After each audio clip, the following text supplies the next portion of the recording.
Општините од источниот регион имаат можност да добијат грантови од државата за проекти со кои ќе ги подобрат социјалните услуги на локално ниво.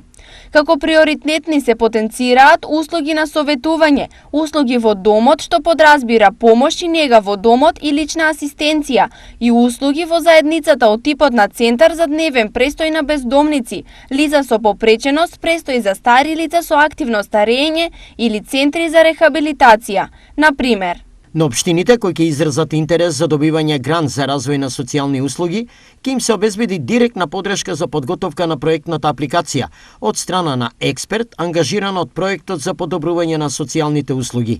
Информираат од Министерството за труд и социјална политика. Можностите за апликација денес беа презентирани во Штип.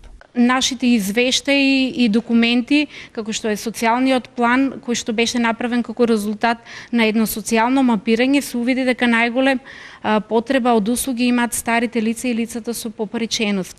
Затоа ќе се движиме во таа насока, да развиеме некоја услуга која што можеме да ги покриеме овие целни групи. Дел од општините веќе ги дефинираа своите приоритети во делот на социјалните услуги. Ние како општина Делчево ќе аплицираме за услуги во домот, услуги во заедницата и би потенцирал дека за нас првично предмет на интерес ни се старите лица.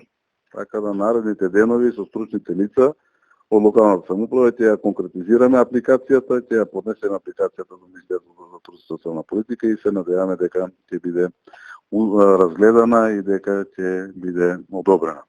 До сега преку првиот јавен повик за доделување на грантови се реализираат 22 проекти во 27 општини, а опфатени се повеќе од 546 корисници.